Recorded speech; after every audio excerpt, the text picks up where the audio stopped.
It all started with a check from Paul Hartnett, and we had a conversation about what we wanted to do as part of the housing agency. He made the comment that he didn't even know that a housing authority existed in Bellevue, and that other people needed to know about it too. Paul gave me a check for $1,000 in order to pay for the luncheon so that we can invite community members to learn more about what the housing authority was and what our goals were. We used that check to buy lunch, and then the remainder of the check went into our account to start a tenant assistance program. The foundation board started with Paul and I and one of our staff members. Paul brought on lots of people that he knew.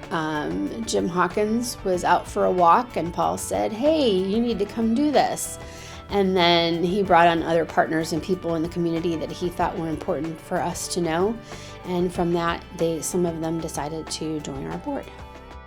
The foundation is loosely associated with the housing authority. It is a handy tool to use that if you want to raise money and help somebody, if a tenant needs tires or help with childcare, that sort of thing, there's no way that the housing authority can do that. So all that stuff resides over in the foundation side, which is a not-for-profit. The tenant assistance program started because one of our tenants needed to have money for summer daycare and for the co-pays she had to make. She was on a Title 20 daycare program through the state, but they didn't pay for all of summer daycare. So we wrote her a check to help with her part of that copay. We realized early on that our tenants needed more education as to how to be self-sufficient. So we started group classes that we invited everyone to and worked with them through different resources and community partners to once a month talk about things that could help them with self-sufficiency. We worked with a focus group of families to help figure out what would be the most successful. They said that you can always find secondhand clothes, but secondhand shoes aren't something that you want to have, and then it makes the kids stand out if they don't have any. Brought this up as a wish list item at a board meeting, and there was a decision made in the parking lot that day for a few board members to donate money to get shoe gift cards. And so we did that, and our cards were gone by 10 o'clock in the morning. A year after we started the classes, we realized really quickly that we needed someone that was devoted to this program. The foundation decided to have a golf outing, and the funds that came from that, we hired an intern to help out with the program and to give us some more structure. And we also realized quickly that we needed someone that had more investment in the program, and so we hired our first staff person.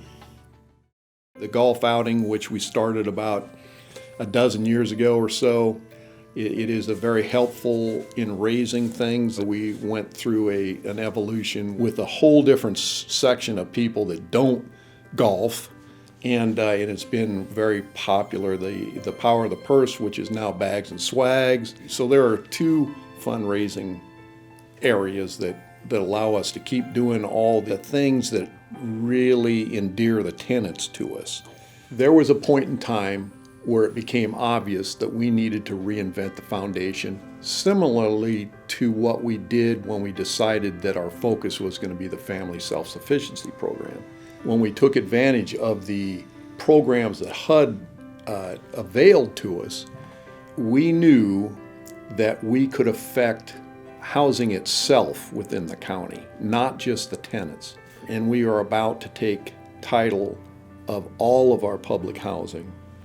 And that means that we will have 50 units. If we were able to turn 2 units into 6, if we basically have 50 units of housing, we can turn it into a bunch of affordable housing, and our impact in helping people goes way up. And at the same time, we're doing all this, we're still helping individual tenants along the way too with our other programs. There was a couple of really ugly stars that lined up over the last year or so. The most notable one was a severe flood in 2019. we were hit way worse than Douglas County and Omaha itself. There were 400 families displaced in this thing.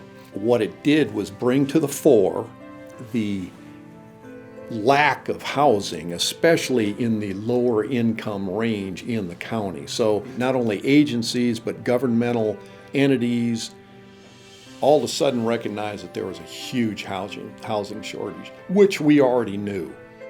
A little over 3 years ago, I was approached by Jim Hawkins through a mutual friend and was told about the Board of Commissioners and really the mission of the Bellevue Housing Authority. What really excited me about that conversation was just the passion and the goal of the Bellevue Housing Authority and the overall mission of what the Bellevue Housing Authority and the Housing Foundation for Sarpy County was out to achieve. Really, it's to help individuals that are in a tough time and they're looking for some assistance to get them to the next step in their life. And my goal coming in as president is to help achieve that goal and that mission that has been started. That passion that I got from Jim and Carolyn and everybody else on the board really radiates, and it makes it exciting, makes you want to be a part of something great.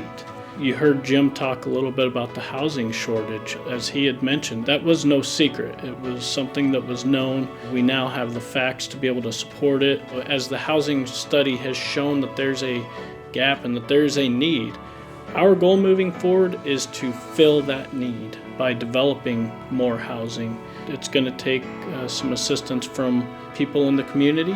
It's going to take assistance from everybody on the foundation. Everybody on the commission and all the staff has done a great job of reaching out to individuals in the community to kind of revamp and redevelop that housing foundation to support that mission of development moving forward. It really takes a community, but it takes you.